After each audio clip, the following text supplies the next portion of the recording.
What is up mga bab? At ayan nga, tutugtog kami ngayong araw sa New San Jose, Dinalupihan, Bataan. At syempre, kasama natin ang Banda 23 ng Sasmuan, Pampanga. At ayan nga, shoutout kay Babang Wendell mga bab. At ayan, shoutout nga din pala kay Babang Jezreel na ginawang Milo ang tang juice. At ayan nga, nilagay na niya sa kanyang bibig at dyan niya na lang daw sasangkapin. Alright! At makalipas nga ang ilang oras na biyahe ay nakarating na kami dito sa San Jose, Dinalupihan, Bataan. At ayan nga mga bab, ito nga pala ang una kong first time dito sa Bataan. Alright! At ito nga mga bab, ako'y naiinis na nga dyan dahil napakaraming butones ang aking kailangang ipasok. Pero ayos lang, at least safe. Alright! Dito nga ay all set na tayo mga bab, kaya naman let's go! So yan guys, nandito na kami sa Dinalupihan, Bataan. Yan, nandito kami sa elementary nila. And 2 days po kami dito. Alright. Ayan guys, magpapasayaw na yung kabilang banda. Yung banda ng Banda 98. Alright. Ngayong araw nga kami ang nakatoka sa parada. At dito nga mga bab, tignan nyo si Babang Marvin. Napakalalim ng kanyang iniisip. At ayan nga, shoutout sa mga kasama natin ngayong guys, araw. magsisimula ng parada dito sa Dinalupihan, Bataan. Wala muna tayo sa Pampanga ngayon guys, nandito tayo sa Bataan. At ito na nga mga bab, magsisimula na nga ang aming parada. At ayan nga ang ating mga kasama. Wash out!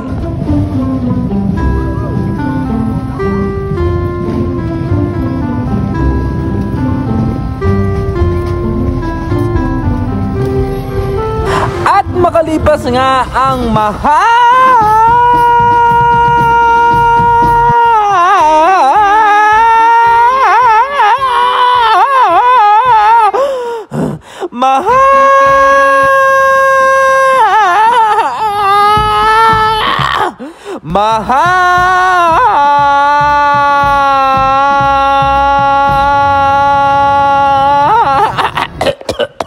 Makalipas nga ang mahabang parada, kami ay nakabalik na sa New San Jose, Dinalupihan, Bataan Elementary School.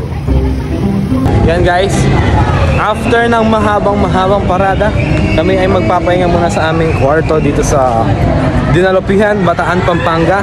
And bago kami kumain, magpapahinga muna.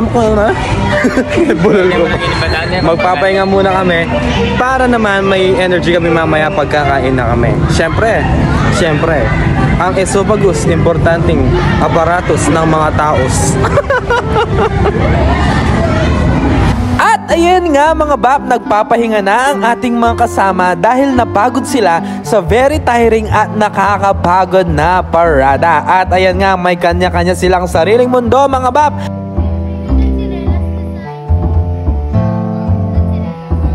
At nakabalik na nga din pala ang kabilang banda mula sa kanilang pagpapaseyo mga bab.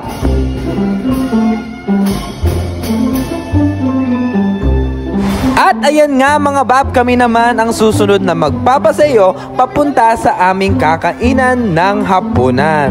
At ayan, shoutout nga pala sa aming bunso na si Gemma Lourdes at nagpa-practice na nga siyang mag-lead. Alright! At makalipas nga lang ang ilang minutong pagpapaseyo mga bab, kami ay nakarating na dito sa aming kakainan ng masarap na hapunan. Dadalhin kita sa aming bahay, di tayo mag-aaway, aalis tayo sa tunay na mundo.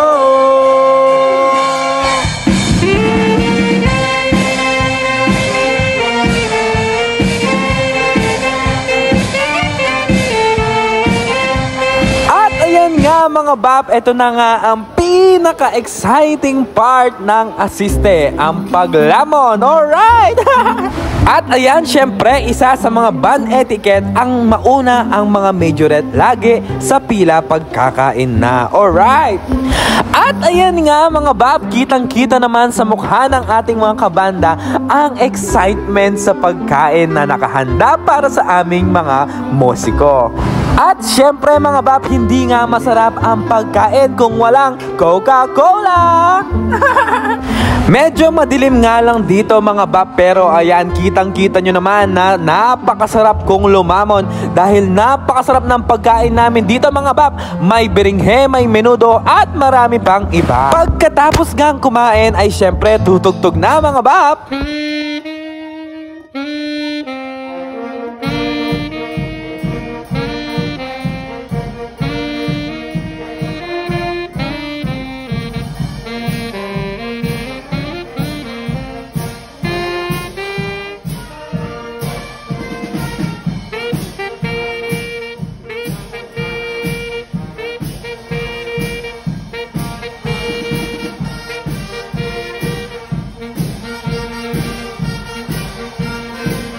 At pagkatapos nga namin kumain mga bab, syempre babalik na kami sa aming bahay-pahingahan o ang New San Jose Elementary School. At ayan nga, busog na naman ang ating mga bab. Alright! At ayan nga mga bab, nakabalik na kami sa aming tutulugan. At ayan nga, unahan pa nga sila sa pinto kahit hindi pa siya nabubukas. At ayan nga, shout out sa aming majorette na hindi mabuksan-buksan yung pinto. At makalipas nga ang 5 million years mga bab, nabuksan na ang aming pinto at kami ay makakapagpahinga na. Alright! At ayan nga mga bab, natapos na ang ating day 1 at salamat sa panonood. See you sa aking next vlog.